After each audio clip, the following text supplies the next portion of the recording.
Boa tarde a todos e todas. 28 de janeiro de 2022. Estamos aqui caminhando, para o último turno da nossa terceira jornada virtual da Undime Bahia.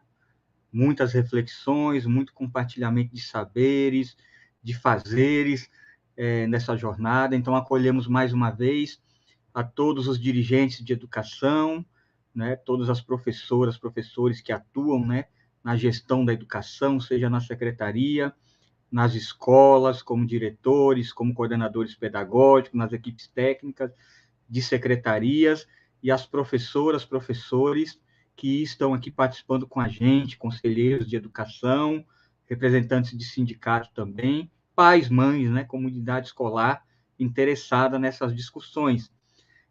Então, nós vamos ter 2 painéis agora à tarde, começando agora, já vou colocar aqui na tela, já acolhendo também Gabriel, que está aqui com a gente, fazendo a interpretação em Libras, a Patrícia, a Jaqueline, que estão nos bastidores, daqui a pouquinho também estarão aqui na tela, mas colocando a professora Gilmara e acolhendo a professora Gilmara, que é dirigente municipal de educação do município querido de Amélia Rodrigues, que vai coordenar, na verdade, os trabalhos aqui.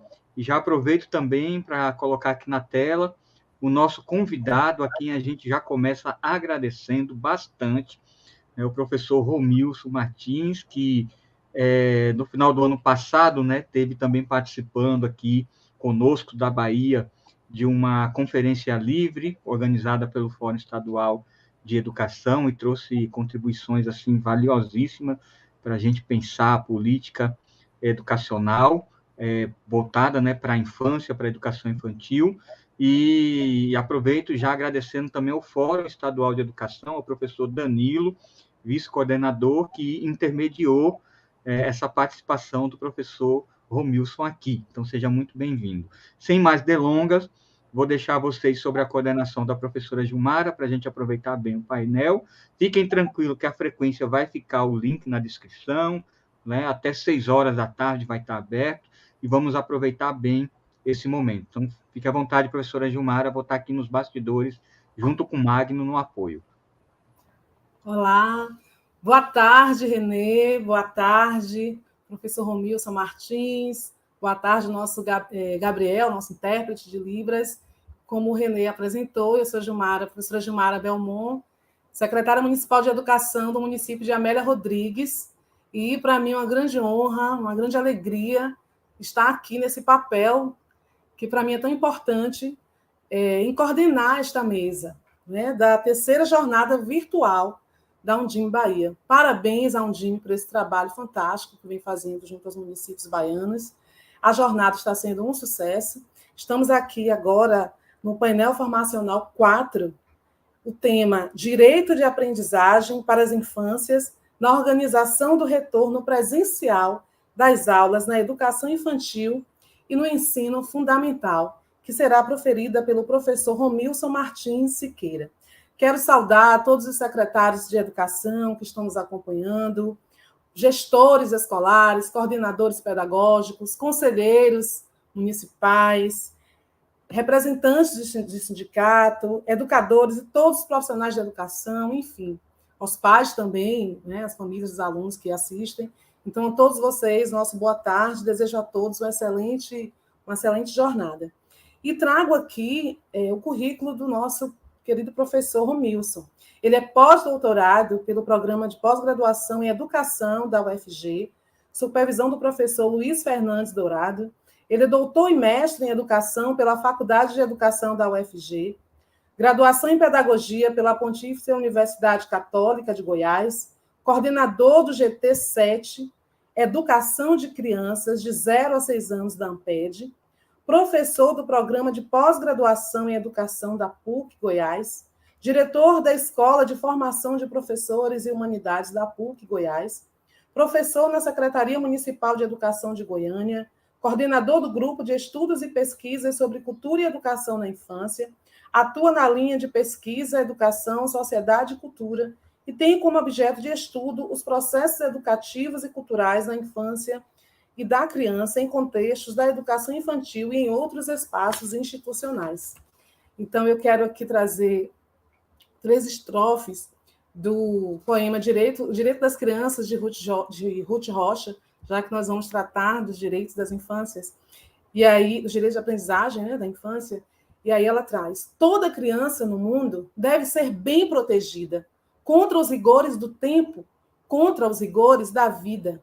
Criança tem que ter nome, criança tem que ter lar, ter saúde e não ter fome, ter segurança e estudar. Não é questão de querer, nem questão de concordar.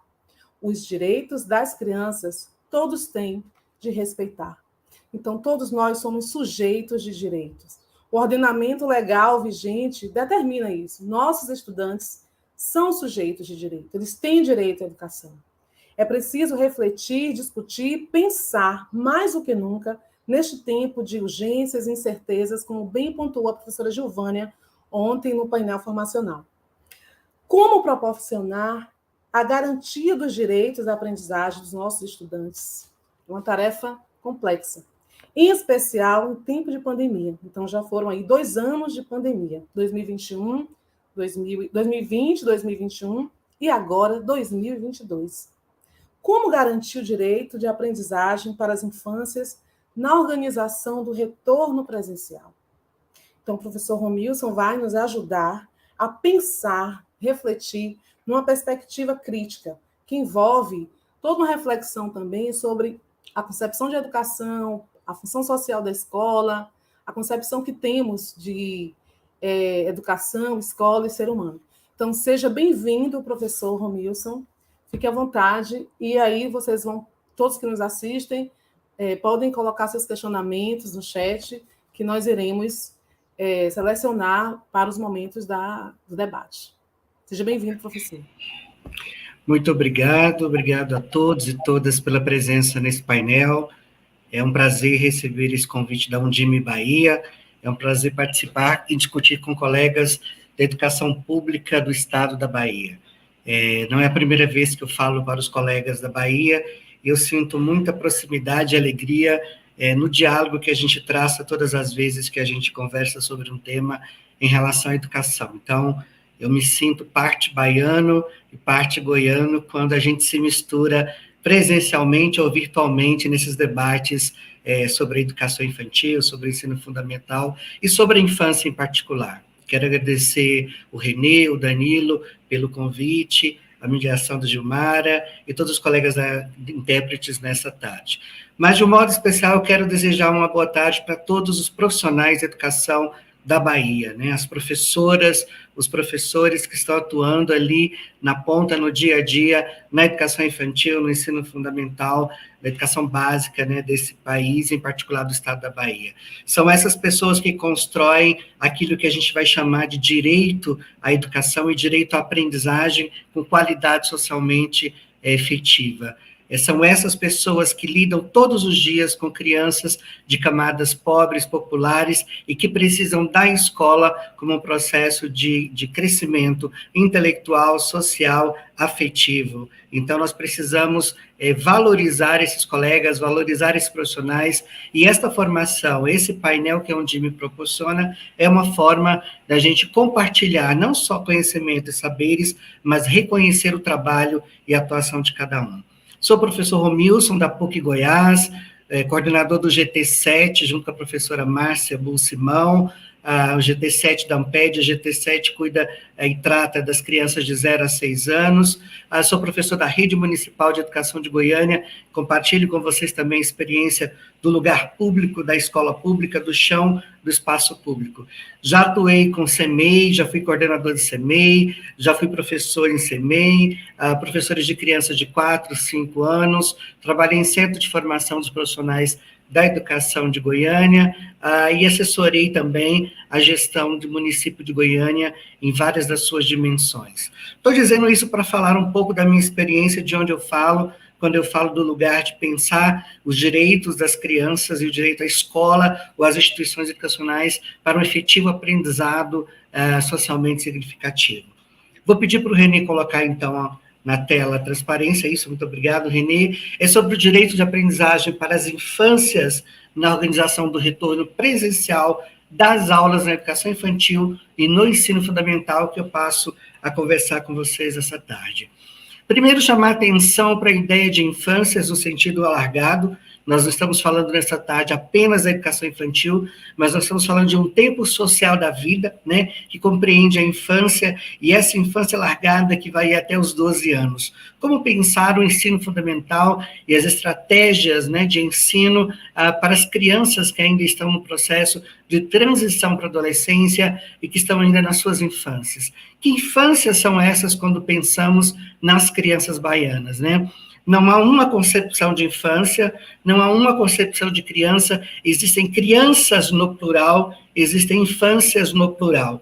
Eu digo infâncias porque a infância baiana é diferente da infância goiana, da infância paulista, da infância gaúcha. A infância baiana tem a sua especificidade, mas ela tem também aquilo que é universal a outras infâncias, constituindo-se assim o que a gente chama de tempo social da vida.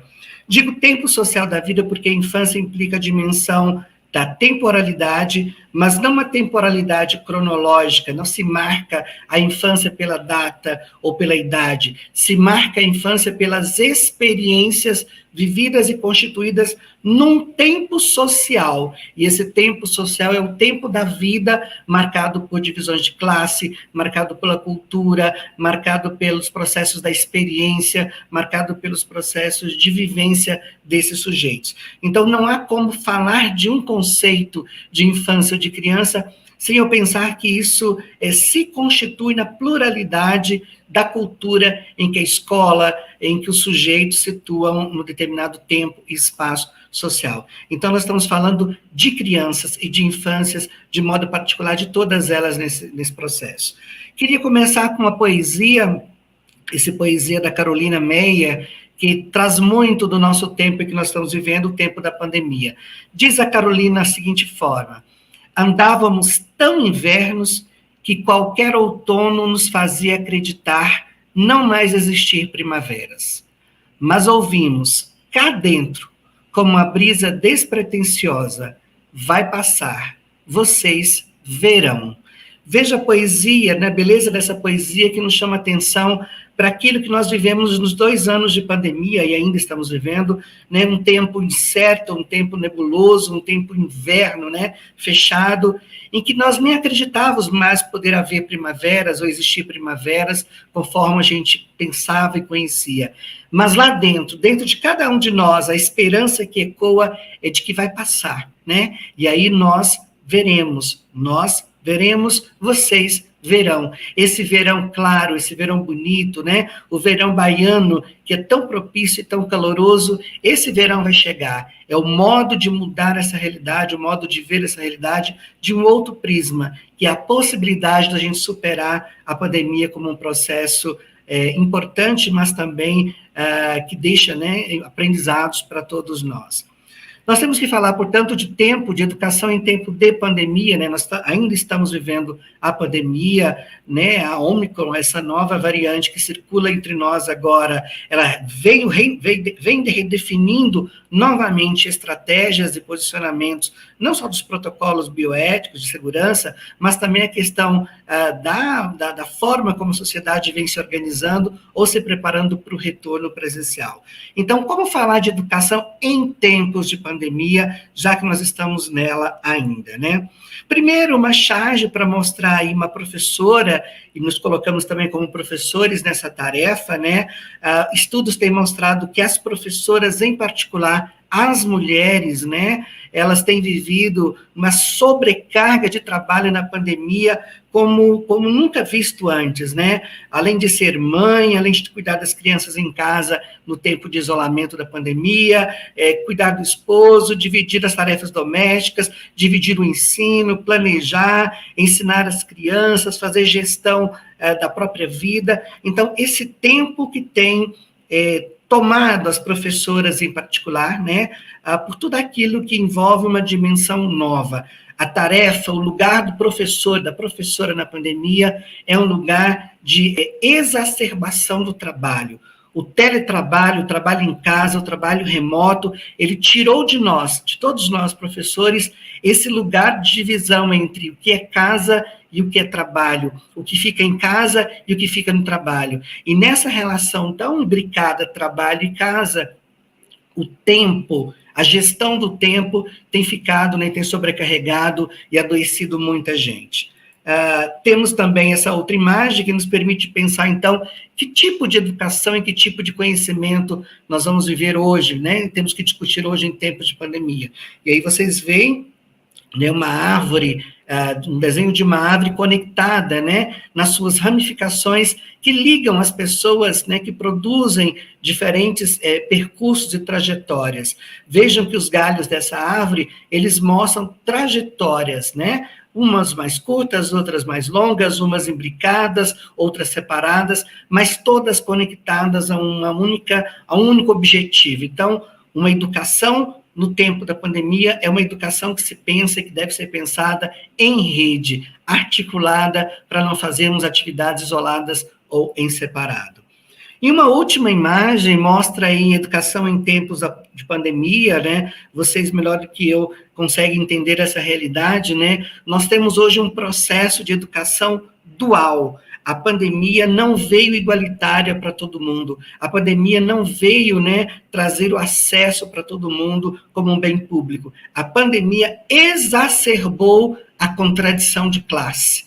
A pandemia exacerbou a exclusão social. De um lado, a gente tem uma parcela da população, uma pequena parcela da população, que usufruiu dos recursos tecnológicos, que usufruiu de uma banda larga de internet, que usufruiu de professores online conectados e articulados em redes, em plataformas. E, por outro lado, a gente tem os alunos, as crianças, os adolescentes da classe pobre, trabalhadora, que sequer, né, tiveram acesso a uma tecnologia e que tiveram que buscar tarefas, né, isoladas, soltas, mimeografadas, xerocopiadas, né, distribuídas para serem feitas em casa, às vezes sozinhos, sem nenhuma instrução de professores que também não tinham condições de fazer um ensino remoto com o princípio, né, que ele deveria ser, que é do acesso à tecnologia para todos. Então, nós estamos vendo uma realidade dual, um tipo de educação dual. A pandemia tem no ensino remoto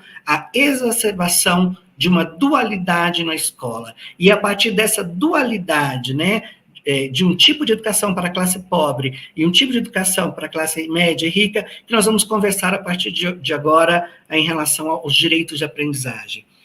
Que tempo e que cultura é essa que nós vivemos hoje, né? Nós vivemos o tempo da dúvida, nunca tivemos tantas dúvidas como temos agora, do adoecimento psicofísico, né? É importante dizer isso, professores adoeceram, os pais adoeceram, as crianças adoeceram nas suas casas, isolados, né? Vivenciando o ensino remoto, também confuso, também fragmentado e também, eu diria, perdido na sua orientação enquanto gestão de rede, né? Então, os sujeitos adoeceram. E esses sujeitos adoeceram não apenas no tempo da pandemia, eles estão e continuam adoecidos nessa transição, ora híbrida, ora presencial, ora remota, né? Síncrona e ora assíncrona. Então, é um adoecimento que diz respeito não apenas ao físico, mas também o psicofísico de cada um de nós. O tempo do medo, o tempo da fragilidade emocional, né? As crianças estão abaladas com o processo de pandemia, elas vivenciaram processos de perda e vivenciaram momentos, né, de solidão e de isolamento complexos, quando a gente pensa que a infância é um tempo da socialização, da interação, né, da constituição da alteridade. Essas crianças tiveram que viver isoladas em suas casas, dividindo às vezes o mesmo celular, às vezes o mesmo computador, ou às vezes nada disso, né? É tempo de desencanto, de desencontro, de solidão em redes. A gente nunca esteve tão conectado, mas também nunca estivemos tão sozinhos nas redes, né? Por que isso? Porque essa multidão de informações que circula nessa rede conectada, no ambiente remoto, na plataforma, é também uma forma de isolamento e de aniquilamento do sujeito. A gente se perde na rede, a gente se perde na multidão, a gente se perde nesse chat que não para de rodar e a gente não se vê, não se reconhece, né? é o tempo do efêmero, do momentâneo, né? O que serve hoje não serve para amanhã, o que serve para agora não serve para depois. Então, é um tempo que a gente produz para o agora, sem pensar na qualidade daquilo que se produz, sem pensar na produção daquilo que efetivamente se quer alcançar, né? E um tempo de pressão pelo tempo, pressão pelo domínio da tecnologia, pressão por dar conta dos resultados, pressão por atender tanto a vida doméstica quanto a vida profissional no mesmo espaço que é a casa, ou que é o espaço do trabalho, na sala de aula, enfim, o tempo da pressão pelo resultado, o tempo da pressão pela efetividade das coisas. O que nós precisamos recuperar nesse tempo? Eu digo isso porque os professores, as professoras precisam, né, eu diria, balizar algumas dimensões antes de pensar num retorno para a escola. É preciso pensar algumas dimensões antes de pensar o que ensinar na escola. E essas questões são a nossa centralidade, né?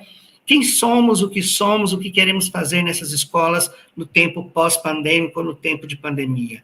Qual é a nossa centralidade, né? Qual é a nossa capacidade de discernimento, né? Capacidade de descortinar, de revelar aquilo que está oculto numa informação, num recurso impresso, num vídeo que vai ser projetado na aula, num produto que está sendo ofertado pelas redes, para ser assumido pelas redes, discernimento para entendermos qual é a lógica que orienta esse produto, qual é a lógica que orienta esta ação na escola. Devemos recuperar a nossa capacidade de escuta. Nunca foi tão importante a escuta como hoje no processo de retorno pós-pandemia. E nós, professores, precisamos fazer o exercício dessa escuta. Também a nossa capacidade de espera. Nós não temos respostas para todas as coisas, mas também nós não podemos ficar de braços cruzados esperando que as coisas aconteçam por si só. Nós fazemos as coisas no desenvolvimento delas. E esse desenvolvimento espera. Esse desenvolvimento produz, esse desenvolvimento constrói, né, mediações importantes desse lugar. Portanto, a nossa criatividade, é preciso colocar em prática aquilo que a gente sabe de modo mais criativo possível. Nós já sabíamos muitas coisas, mas aquilo que sabíamos precisa ser reconfigurado, reorientado, reprogramado no sentido de ser criativo, de ser inovador, de ser mais além daquilo que eu já sabia. Também precisamos recuperar a nossa dignidade como humano e como profissionais que somos. Nós não somos mais um na multidão, não somos mais um no chat, não somos mais um no algoritmo dos computadores, das plataformas. Nós somos humanos, nós somos profissionais de educação, nos formamos para isso, nos formamos, né, com capacidade de entender essa lógica e produzir, a partir dela, outros lugares mais efetivos. E, por fim, nós precisamos saber pedir ajuda. Pedir ajuda talvez seja, ajudar talvez seja o verbo mais importante dessa pandemia. Uns ajudando os outros, uns crescendo com os outros, uns produzindo com os outros. Aquele modelo de professor que vai para a sua sala com seus alunos, que dá o seu conhecimento, o seu conteúdo, esse modelo não cabe mais pós-pandemia ou em pandemia, porque nós precisamos trabalhar em coletivo, em rede, com os outros, e aí o processo de construção de um conhecimento efetivo, coletivo e colaborativo. É preciso falar e retomar de princípios críticos. Nunca foi tão necessário falar de crítica, de criticidade em tempos como estes que nós estamos vivendo, né? Mas por que é importante falarmos de crítica? Porque nós devemos perguntar qual a função social das coisas. E a primeira pergunta é, qual a função social da educação infantil? Para que serve a educação infantil pós-pandemia? Essa pergunta tem que ser respondida por todos aqueles que trabalham na educação infantil. Qual a função social da escola na ou pós-pandemia? Essa pergunta deve ser respondida pelos profissionais que trabalham na escola, no ensino fundamental. E uma outra pergunta importante, qual a função social do saber sistematizado? Qual a função social do conhecimento? O que nos move nessa articulação? O que nos move na construção desse conhecimento? O que nos move no processo de socialização? Ao pensarmos nessas perguntas, nós temos algumas pistas para o diálogo hoje, dessa tarde, que é tomar como ponto de partida o campo de disputa, né? Nós estamos vivendo na pandemia e pós-pandemia um campo de disputa extremamente declarado, né? Nós temos uma classe da população que adorou a vinda do ensino remoto, que faz gestão do seu tempo na sua casa, que tem acesso a todas as tecnologias e plataformas, que dominam as habilidades, né, tecnológicas. Por outro lado, nós temos uma população, particularmente nesse país, né, da escola pública, da educação pública, sem as mínimas condições adequadas para o acesso e para a produção do conhecimento e do saber escolar. A pergunta é, este campo de disputa entre aqueles que têm domínio a todos esses recursos e podem ter acesso ao conhecimento e aqueles que não têm. A pergunta é, de que lado você está? Né? De que lado nós estamos quando falamos de uma escola ou de um tipo de educação na pandemia? Nós não podemos falar que a educação na pandemia é igual. Nós temos que situar de que lado falamos quando falamos dessa pandemia e do lugar que essa escola e essa educação ocupam na pandemia. Eu, Romil, sou trabalhador da educação pública, da escola pública, no bairro tal, eu lido com crianças da classe popular, com realidades distintas de outras, e é desse lugar que eu falo. Portanto, a gente precisa pensar no campo de disputa, e que lugar é esse, e que profissional é esse nesse campo de disputa. Primeiro, para qual projeto é formativo, né? Nós somos de lado de um projeto de escola, de educação, e esse projeto implica ser emancipatório, ser crítico, ser progressista, ser regulador, ser conservador, ser conformista. Que projeto de educação eu me identifico, com qual projeto de educação eu me identifico e para o qual eu atuo nessa pandemia? É importante responder isso, parece banal, mas não é. É importante responder isso porque nós estamos falando de luta de classe, nós estamos falando de campo de disputa pelo conhecimento, pelo saber, pelas tecnologias, por um tipo de educação igualitária, mas ela não é, e eles não são iguais para todos. Nós precisamos falar, portanto, do conhecimento, de projetos de educação e conhecimento. Nós estamos disputando, portanto, o conhecimento e o acesso ao conhecimento nas escolas e nas instituições de educação infantil. O conhecimento é a pedra angular que nos move para pensarmos o projeto educativo que nós queremos. Não é o conteúdo da escola, não é se o aluno aprendeu mais ou menos, não é se ele sabe mais ou menos determinada área do conhecimento. É sobre o conhecimento que nós estamos conversando nessa tarde, quando nós falamos de direito à aprendizagem, mas também do direito ao ensino e à aprendizagem por uma ação educativa efetiva. A educação é um direito social, público, subjetivo. O conhecimento e a educação devem se constituir também como direitos sociais. Portanto, nós queremos conversar hoje sobre conhecimento. Qual é o conhecimento que as nossas crianças e nossos adolescentes estão tendo no ensino remoto ou no retorno do ensino remoto? Não é o conteúdo, é qual conhecimento, qual patrimônio produzido historicamente pela humanidade, tem sido ofertado e garantido a esses alunos em tempo de pandemia. Então, é sobre essas dimensões que a gente precisa conversar. E aí há uma política, e há um simulacro de convencimento, né, em que discursos nos mostram e nos falam do direito à educação e de oferta de modelos de educação. Então, basta ofertar plataforma tal, basta ofertar um instrumento midiático tal, basta ofertar uma apostila tal, basta ofertar recursos que os nossos alunos terão garantia do direito à educação. O conhecimento não se converte em mercadoria, o conhecimento não se converte em modelos de educação, o conhecimento é socialmente, histórico e socialmente produzido por nós, pelos homens, pela humanidade, e a todos nós temos o direito de acessar esse conhecimento. Então, o conteúdo da escola, o material da escola, o conhecimento a ser levado para a escola, não é aquele padronizado do apostilado, não é o do livro impresso sendo vendido pelas editoras, não é o recurso ou a plataforma A, B ou C sendo ofertada nas redes de ensino. O conteúdo e o conhecimento que se quer chegar na escola é o patrimônio histórico, cultural produzido, é o conhecimento, é por ele que nós temos que brigar na sociedade, é por ele que nós temos que fazer valer o papel de educadores, né, que defendem a dimensão pública da educação. Nós estamos falando, portanto, de dimensões políticas e de dimensões de poder. A pandemia exacerbou, a pandemia revelou na sua máxima potência dimensões políticas e disputas de poder nos materiais impressos, nos materiais, nos vídeos produzidos para chegar às salas de aula, na forma como a formação de professores vem sendo tratada e trabalhada dentro das plataformas, às vezes por empresas telefônicas vendendo formação para professores, para municípios nesse país, empresas privadas vendendo formação para professores.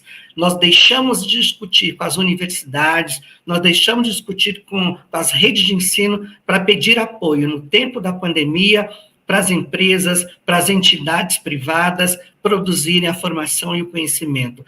Há, portanto, uma educação dual, 2 escolas, 2 tipos de educação nessa pandemia. De que lado nós estamos e para qual lado nós trabalhamos na defesa dessa superação, Nós estamos falando de um campo de luta, estamos falando de um campo de contradição, estamos falando de interesse de classe. Sim, quando eu falo de retorno ao ensino presencial, eu tenho que pensar qual é o interesse de classe presente nesse retorno, A quem interessa voltar à escola, ao ensino presencial nesse momento? Aos pais, às famílias, à classe trabalhadora que vem na escola, um lugar importante para a construção da identidade dessa criança nas suas múltiplas dimensões, psicofísica? Será que nós estamos falando que é preciso voltar porque é um interesse de classe, de categoria profissional? Será que nós queremos voltar porque é interesse de classe do mercado? A quem interessa voltar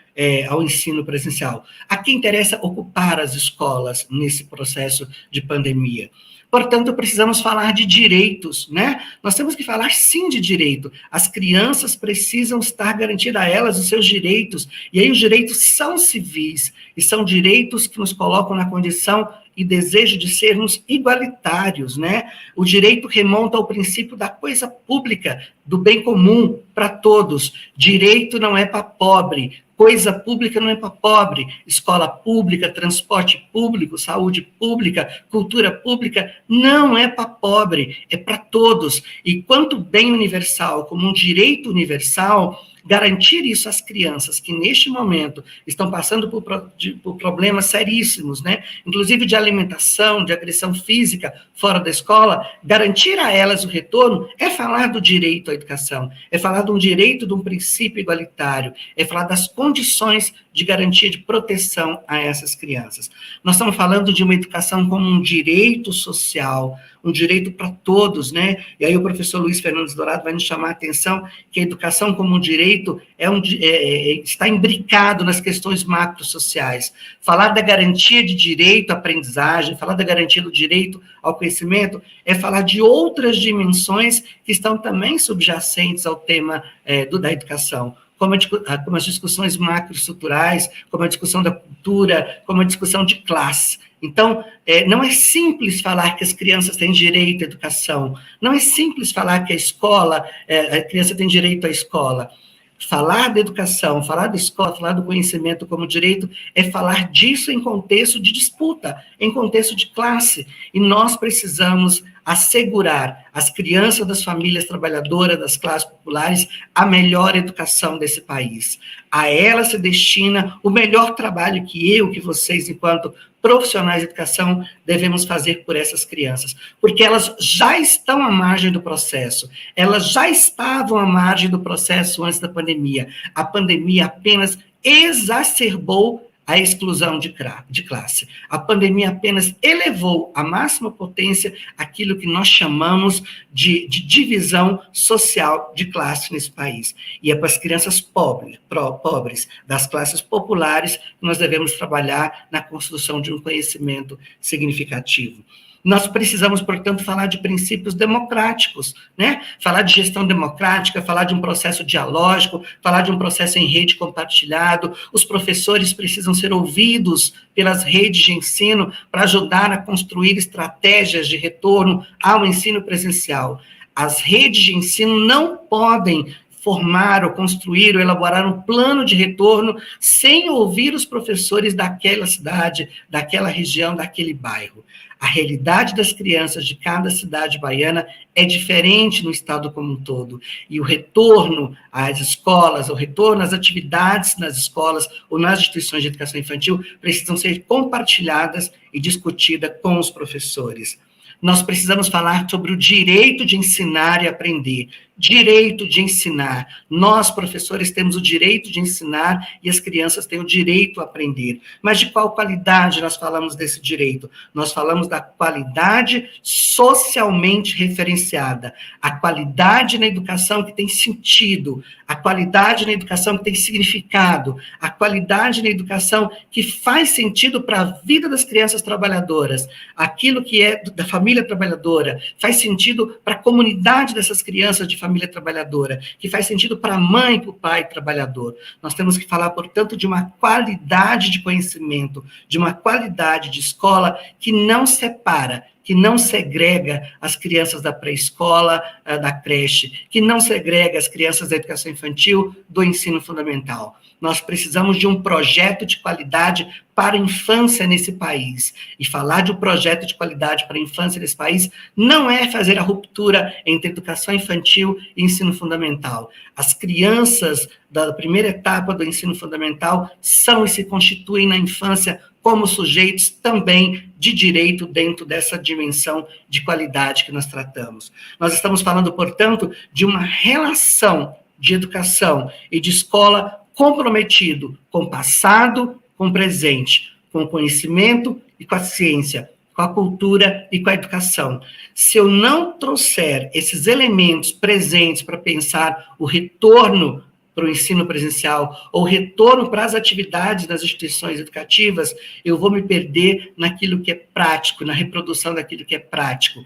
O que nós temos que fazer é pensar qual escola, qual educação, qual conhecimento que se coloca na relação entre passado e presente, conhecimento e ciência, cultura e educação.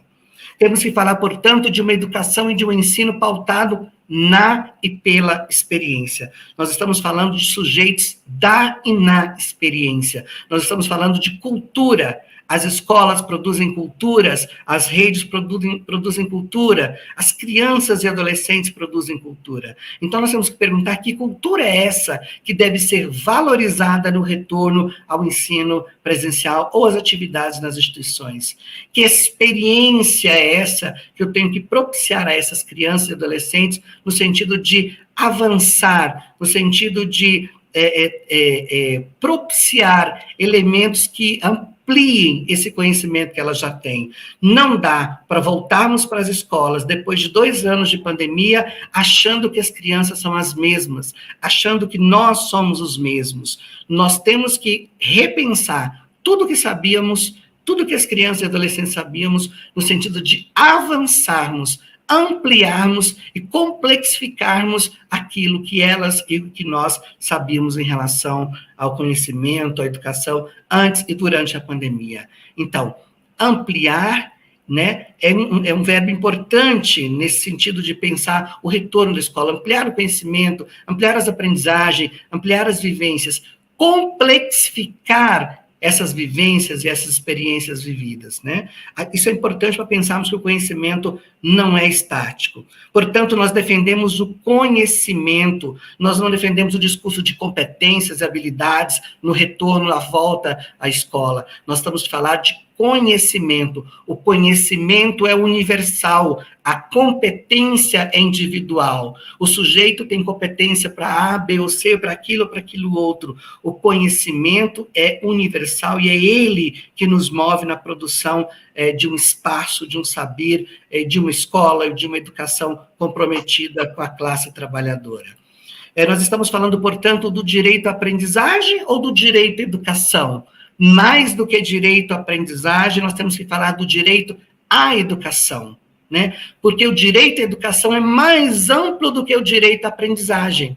O direito à aprendizagem está imbricado no direito à educação, garantindo o direito de educação, uma educação com qualidade socialmente referenciada, consequentemente o direito de aprendizagem vem sendo garantido. Então, nós precisamos trabalhar aquilo que implica pensar um direito à educação com professores valorizados, com espaços reestruturados, com conhecimento construído coletivamente, enfim, um modo outro de aprender, um modo diferente de ensinar, que se dá pelo direito. Então, é o primeiro princípio para a gente pensar o retorno ao ensino presencial, ou às atividades nas instituições, é pensar o direito à educação.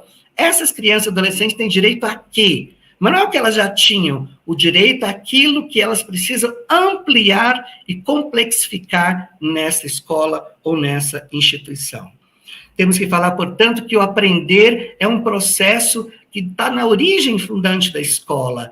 Desde que a escola é escola, a gente fala de aprender, mas a gente tem que falar de aprender o quê? De qual escola falamos? A quem foi concedido esse direito de aprender, né? Como eu posso regular, normatizar o ato de aprender de alguém, né? O aprender é universal, o aprender não cabe regulação. Eu não posso dizer o que o fulano vai aprender ou não, porque o aprender é particular, o aprender é do modo particular do sujeito. Ele é uma condição universal para todos, mas quem o aprende, aprende de modo particular. Então, eu tenho que garantir muitas estratégias, ou diferentes estratégias, em que esse aprender se faça de modo diferente para cada criança, para cada adolescente. Nós estamos falando, portanto, de conhecimento. Nós precisamos voltar a trabalhar com essa discussão. Qual é o conhecimento que as crianças e adolescentes precisam ampliar e complexificar pós-pandemia ou na pandemia. E aí pensar o conhecimento escolar, aquele conhecimento que é produzido nas redes, aquele conhecimento que está, né, expresso nas diretrizes curriculares. Nós temos que voltar nas diretrizes curriculares da educação infantil, do ensino fundamental, da educação básica, quilombola, indígena, da educação de jovens adultos. Nós temos que voltar às diretrizes curriculares e nelas encontrarmos pistas para pensarmos as formas e os modos de ampliar e complexificar o conhecimento para os sujeitos. E quais são os desafios postos para os municípios na e pós-pandemia, né? Eu vi aqui muitos secretários de educação nessa live, né? Quais são os desafios postos às redes de ensino? Primeiro, os municípios precisam ter uma proposta pedagógica. Sem proposta pedagógica, não há qualidade no ensino. Os municípios não podem ficar parados na BNCC. O município não pode ficar fincado, né? Vidrado, amarrado, articulado apenas à BNCC. A BNCC é mais um, ou deveria ser mais um dos instrumentos para constituir aquilo que uma rede tem como processo de ensino e de educação. As redes precisam dizer das suas propostas. As redes precisam considerar a história e a qualidade daquilo que é pedagógico feito pelos seus professores. Portanto, a rede precisa ter um programa, uma proposta, né, para a educação infantil, para o ensino fundamental, para a EJA, que revele e que mostre a identidade dessa rede diferente de outras. Nós estamos falando, portanto, de que os conhecimentos, os conteúdos devem ser trabalhados e não instrumentalizados na BNCC, e não instrumentalizados em qualquer currículo, e não instrumentalizados nos projetos. O conhecimento precisa ser trabalhado e convertido em saber escolar, em conteúdo, para ser ensinado e ser aprendido pelas crianças. O conhecimento é que deve orientar a nossa escolha, né, enquanto rede. Que conhecimento as crianças de um município baiano precisam para que elas se façam diferentes, para que elas sejam autônomas, para que elas tenham, portanto, um espaço diferente na sociedade, um espaço de igualdade com outros que não estão na rede pública.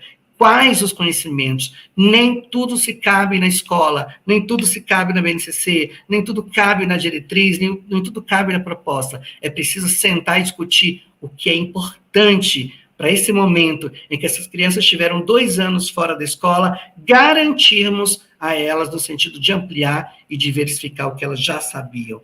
Nós precisamos falar dos conteúdos na escola.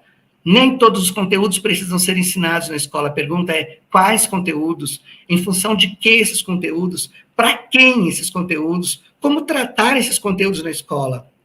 E aí, fazer essas perguntas implica a gente dizer não ao apostilamento, não às apostilas prontas, não ao livro didático na educação infantil. Não cabe, não tem sentido pensar em livro didático na educação infantil num tempo de pandemia em que nós precisamos avançar no processo de socialização e interação das crianças da educação infantil que ficaram fora da creche e fora da pré-escola. Nós estamos falando de sociabilidade, nós estamos falando de desenvolvimento no seu sentido amplo, nós estamos falando de desenvolvimento biopsicossocial, e não é um livro, não é uma apostila que vai garantir às crianças lá da educação infantil do município baiano a qualidade e a formação que elas precisam. São as perguntas: quais conteúdos, quais conhecimentos, quais experiências, quais vivências, para essas crianças é que vão garantir a elas um espaço de qualidade nessa educação.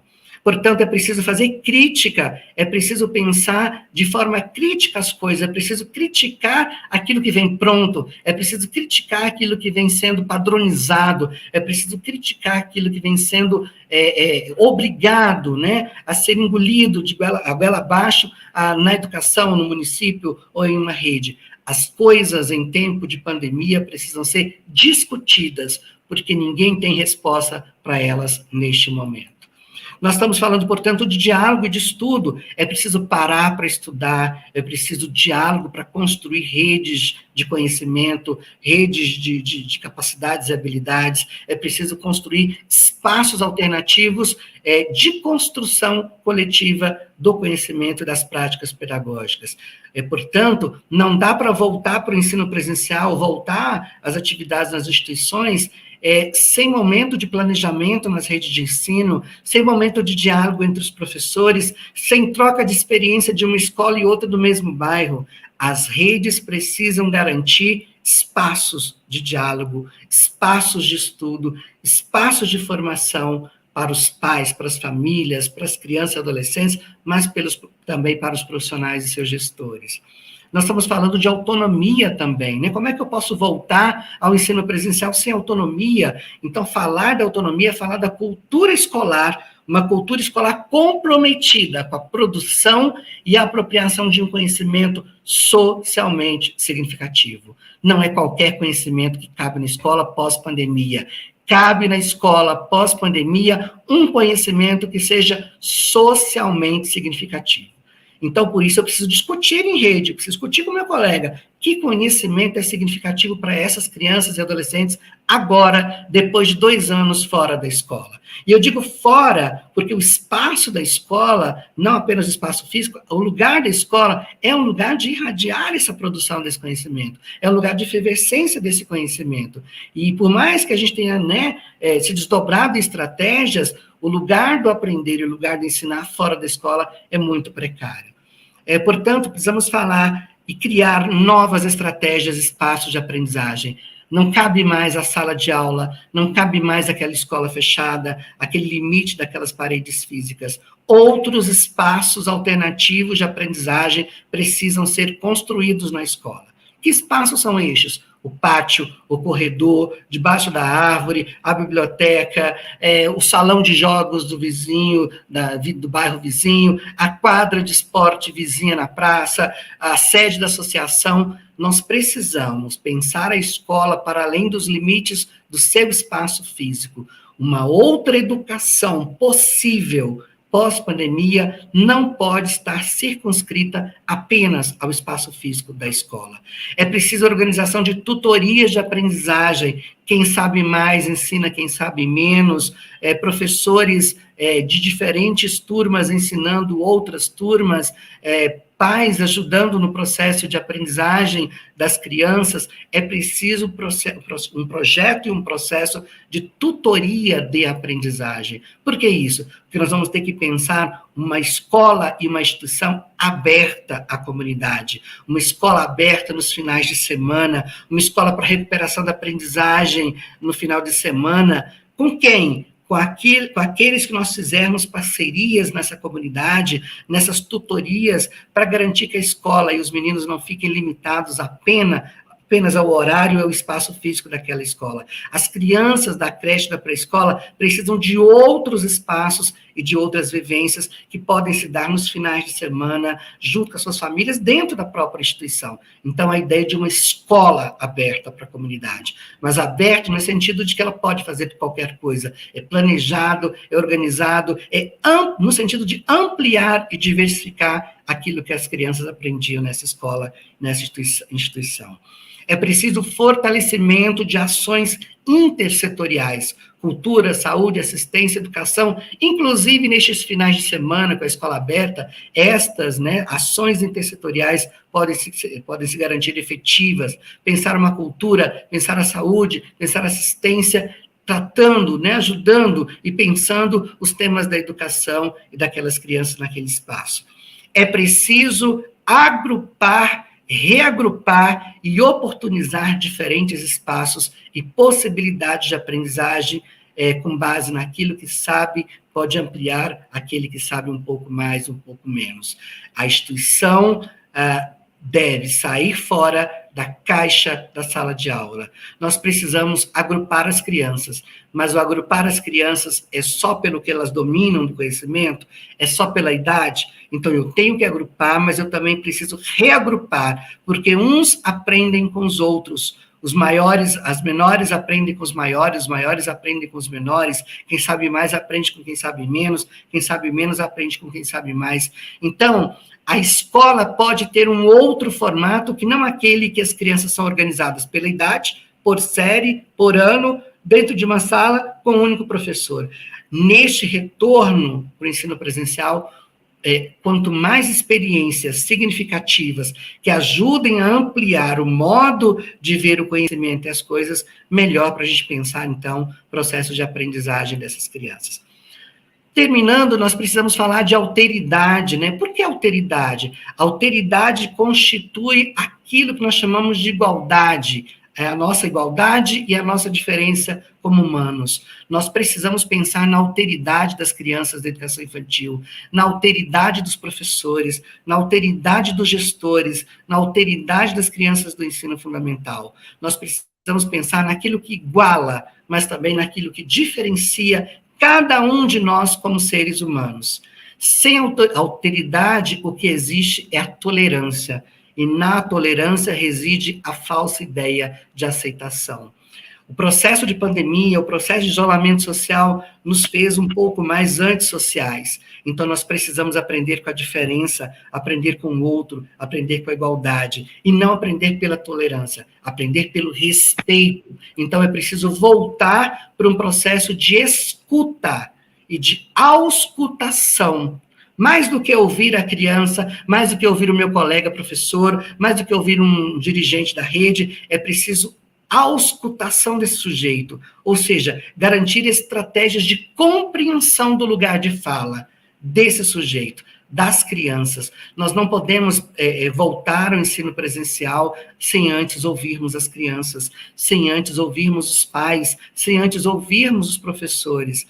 É a escuta, a auscultação atenta desses sujeitos, sobre, inclusive, o que eles viveram na pandemia, que vamos dizer das perdas, da dor, da solidão, da angústia, da incerteza, do medo, nessas crianças, nesses adolescentes, nesses jovens e adultos. É preciso ter tempo para a construção de uma comunidade solidária ao afeto e o aconchego do outro. Não basta apenas falar do conhecimento na escola, do conteúdo na escola, que as crianças passaram 2 anos sem aprender, é preciso falar que também afeto, que também aconchego, que também a socialização, que também a interação ficaram subsumidas e perdidas no processo de pandemia. Portanto, nós precisamos construir uma rede, né, e um espaço de aprendizagem que nos coloque, né, na condição de pensarmos estratégias, não só pela disputa de um tipo de educação para a classe trabalhadora, mas também um tipo de discussão sobre o conhecimento que queremos para essa classe trabalhadora, mas também um tipo de socialização, de interação, de afeto, que se coloque na condição de pensar o sujeito na sua formação biopsicossocial. E aí eu queria encerrar essa minha fala e abrir para o debate dizendo, ninguém melhor do que os professores da Bahia sabem e podem dizer, junto das suas crianças e dos seus adolescentes e daquela comunidade, o que é melhor para ser ensinado e como ser ensinado a elas. São os professores, são as instituições educacionais, lá no rincão do interior da Bahia, né? Lá no interior da Bahia, no menor município, é que se pode pensar, né, numa forma de planejamento e de retorno às atividades presenciais, mas que respeite o tempo, a experiência, a vivência e a ampliação e complexificação dos conhecimentos das crianças, dos adolescentes e dos professores. É isso, e eu abro para a nossa conversa e para o nosso bate-papo.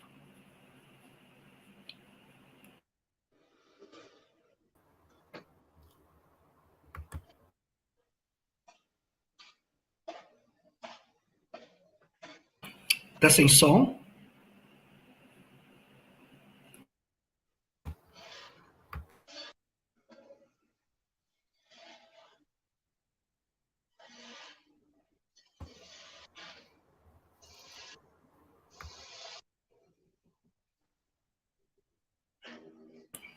Continua sem som.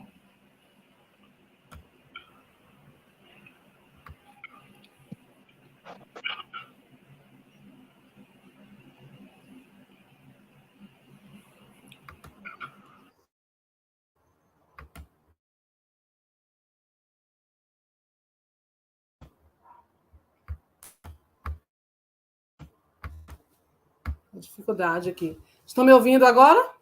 Agora sim. Assim. Deu um probleminha aqui no áudio.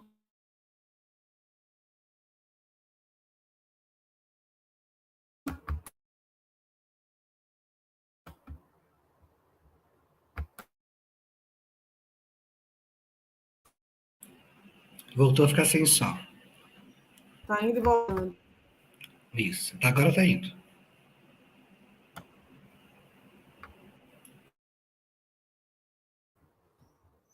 E agora? Pronto? Sim, sim, sim. É difícil aqui, o áudio está colaborando.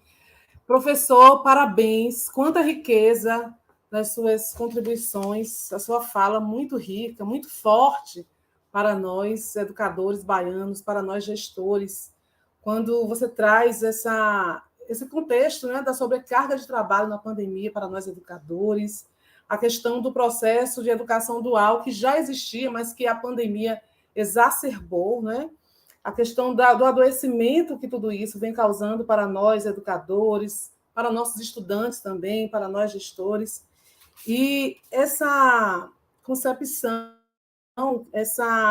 esse chamamento para todos nós, educadores, pensarmos a perspectiva do direito à educação, direito às aprendizagens, de forma crítica. Né? Precisamos nos perguntar qual a função social da escola. E aí, quando você diz, essa pergunta deve ser respondida por nós, profissionais da educação.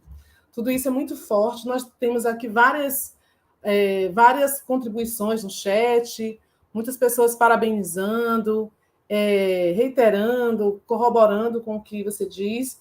E aí eu vou trazer aqui alguns questionamentos. Raimunda dos Anjos Silva, ela diz assim: que conhecimentos são essenciais para meu aluno neste momento de pandemia para a formação do ser integral? Essa é a pergunta que eu faço para mim neste momento. Vou trazer mais duas, né? Um bloco de 3 perguntas. Elisângela Alves dos Santos questiona: como acolher as crianças do berçário e maternal neste retorno presencial? E Carla Zasso traz um questionamento: alteridade é igual a igualdade?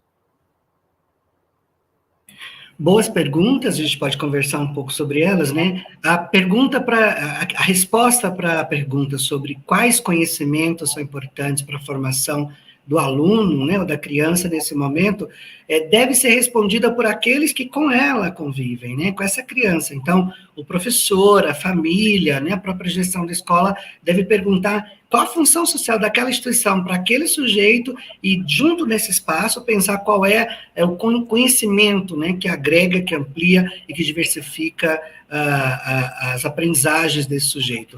Eu diria que não é o conhecimento escolar, não é o conteúdo escolar nesse momento mais importante. Nós vivemos 2 anos de pandemia, e as crianças, né, estudos estão dizendo aí que vamos levar 10 anos para recuperar aquilo que nós perdemos em 2 anos. Mas não se trata de recuperar o conteúdo escolar, trata-se de recuperar o processo de aprender. Se nós conseguirmos, né, fazer nesse retorno aquilo que é essencial para que esse aluno aprenda, e com esse essencial a gente construir estratégias de aprendizagem, aquilo que o professor Libânio diz, o aprender a aprender, significa quais as estratégias pessoais, particulares, de cada um para aprender. O que move a aprendizagem de cada um? Né? Se nós conseguirmos construir com as crianças e ajudar as crianças a descobrir como elas aprendem, como cada criança aprende, os conteúdos vão se tornar mais fáceis, né, no sentido de serem compreendidos e articulados num processo de aprendizagem dessas crianças. Então, o conhecimento que nós devemos trabalhar com as crianças agora, junto ao conteúdo escolar, é o conhecimento dos processos de aprender, como cada um aprende, e como essa aprendizagem se efetiva para cada sujeito, né? A mesma questão se dá para a pergunta sobre as crianças do berçário, né? O retorno para o berçário, ou o ingresso das crianças no berçário nesse processo de pandemia, além dos protocolos de biossegurança que devem ser, né, estabelecidos e cumpridos, eu acho que tem a acolhida, que tem o aconchego, que tem o acalanto, que tem a interação, né?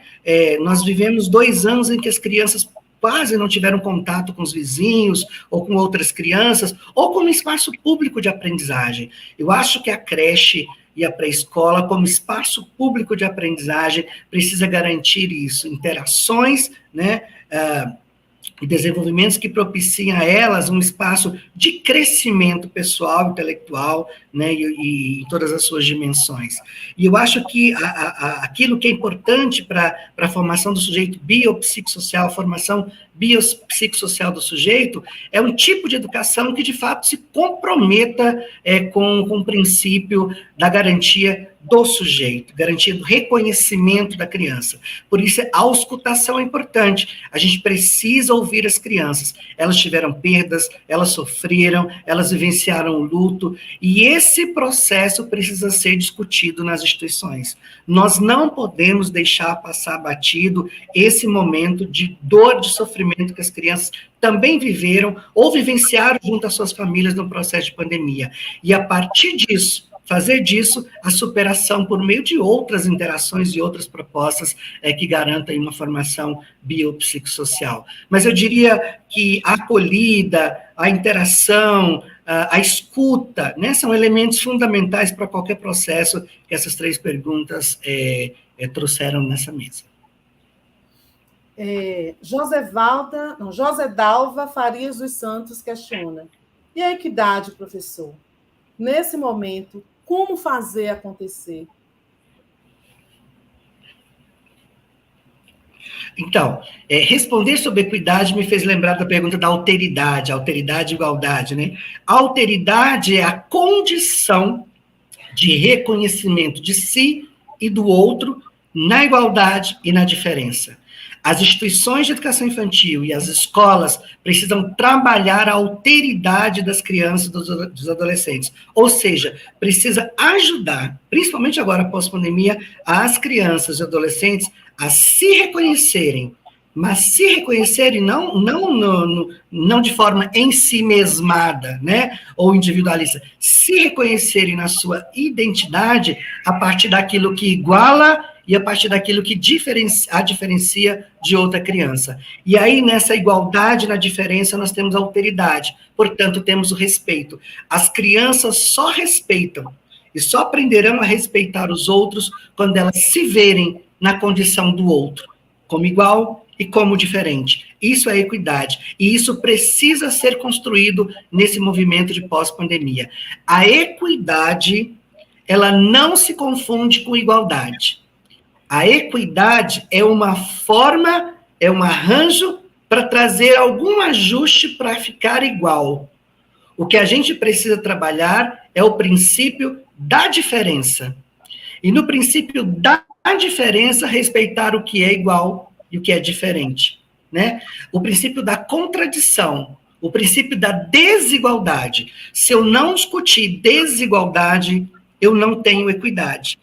O fundamento da exclusão social, o fundamento dessa disputa de projetos de escola, de educação, está assentada no modelo de desigualdade. Então, eu preciso fazer uma crítica profunda sobre a desigualdade social, saber como a desigualdade social acontece, para depois eu pensar como os processos de equidade possibilitariam algum momento, algumas dimensões de questões igualitárias. A equidade sozinha não garante igualdade. É a superação da desigualdade que garante igualdade, né? Questões igualitárias. Sim. Temos mais questões aqui. Rose Santos.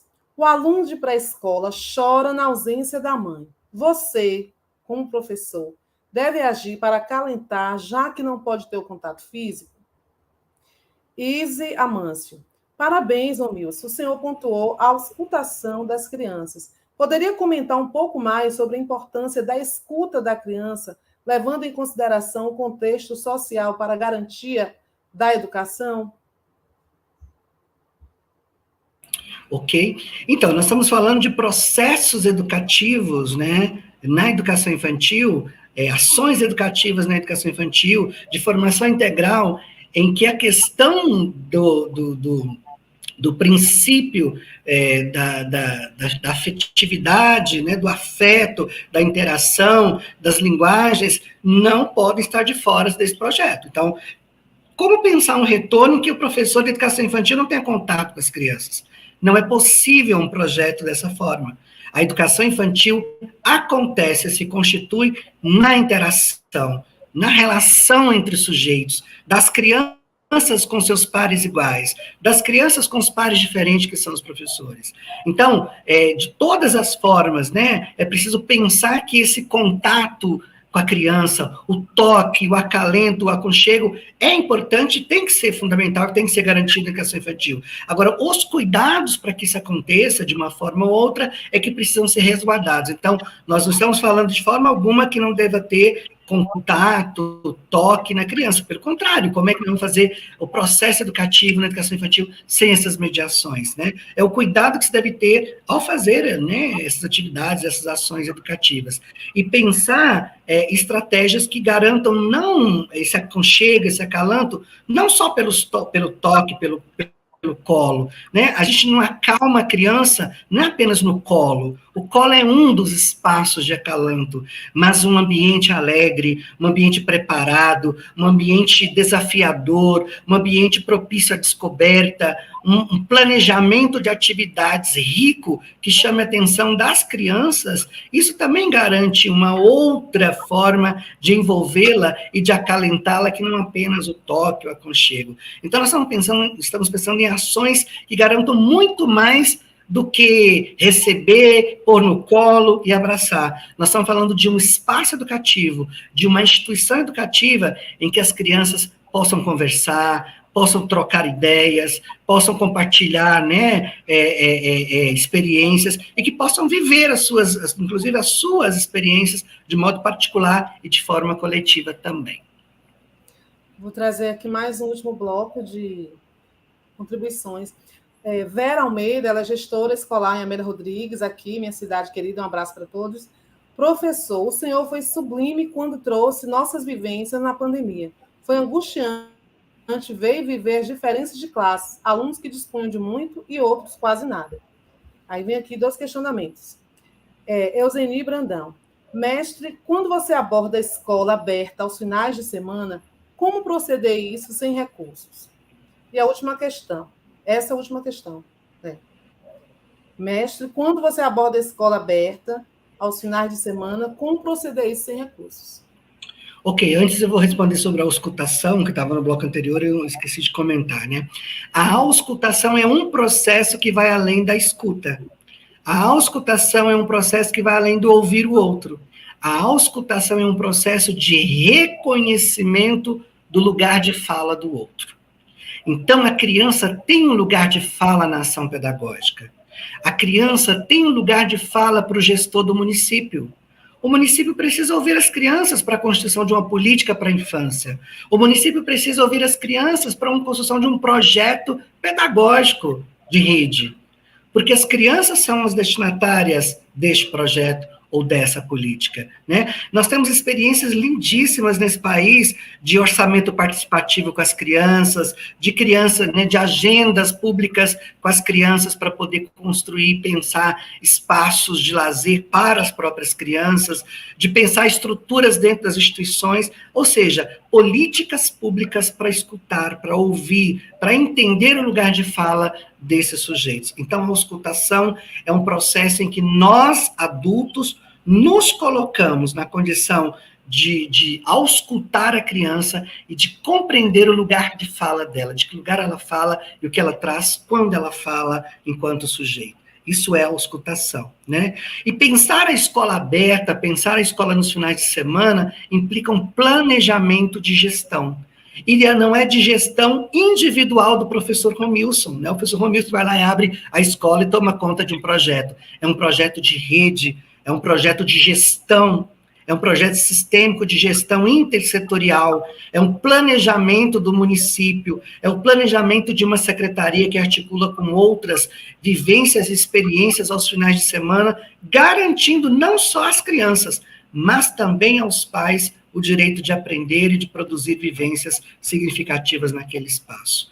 Em Goiânia, por exemplo, nós tivemos experiências, né, e depoimentos de pais que nos relataram o quanto aprenderam ensinando as crianças, o quanto aprenderam ouvindo as aulas online dos professores, e vivenciar esse momento, compartilhar isso no sábado, no domingo, no final de tarde, né, num espaço em que a comunidade acolha aquela instituição, cuide daquela instituição e garanta que no final de semana aquela instituição vai ser um espaço também de vivência e de experiência dela, é uma experiência que tem que ser construída não pela escola, mas por uma gestão de uma rede junto com a comunidade e com a própria escola.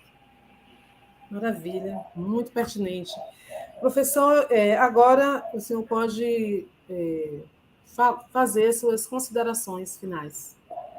Quero agradecer, então, ao Jimmy Bahia por esse convite. É o segundo convite que eu participo, né, compartilhando aí com o Jimmy e com o Conselho Estadual da Bahia essas falas.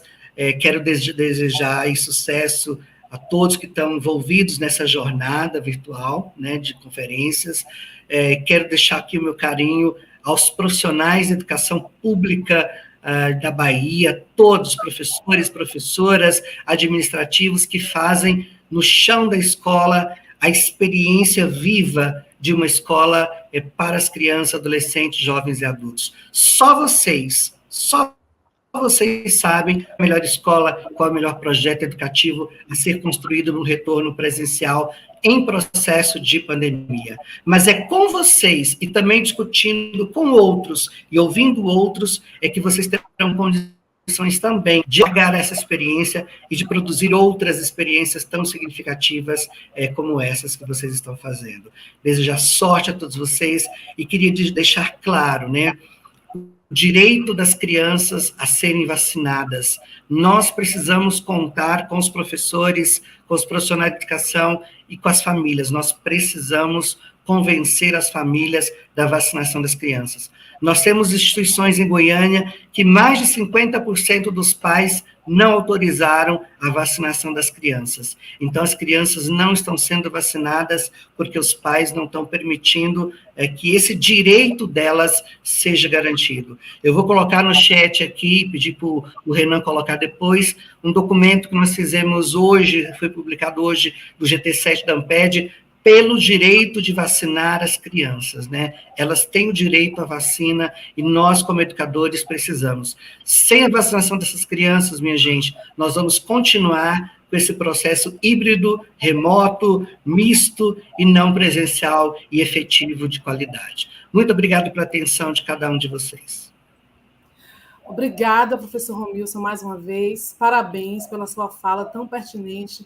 E a mim, como educadora e gestora, me afetou profundamente, né? E teve uma coisa que o senhor colocou, né? Que orientou toda a sua fala, essa questão do posicionamento, do nosso lugar, né? Qual é o nosso lado? O professor Celso Vasconcelos também hoje, pela manhã, nos questionou qual é o nosso lado.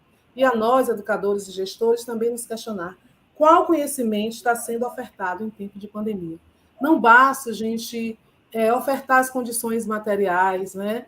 Mas a gente precisa, sim, refletir, discutir, pensar, repensar, reinventar, planejar, porque é o conhecimento que nos move.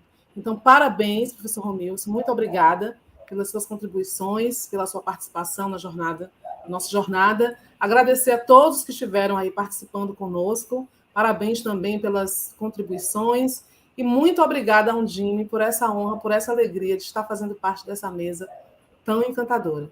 Muito obrigada, e passo agora a palavra para o nosso querido assessor técnico, Renê.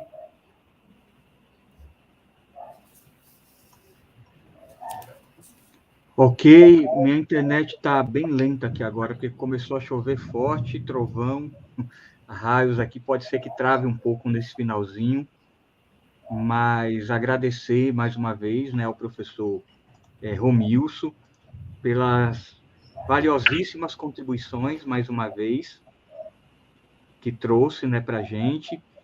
Também a professora Gilmara, por ter aceitado esse convite para estar coordenando com a gente esse painel, tá bom? Vou ser breve aqui, porque minha internet está travando aqui agora, realmente aqui, tá bom?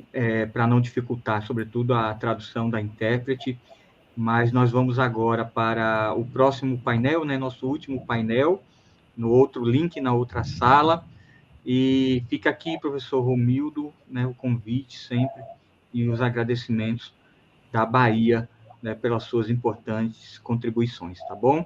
Então, nos vemos na outra sala agora para o nosso último painel. Um abraço, professor Romilson, Gilmar, obrigado, Patrícia, a gente vai para outra sala também, Gabriel e Jaqueline, tá bom? Abraço. Abraço.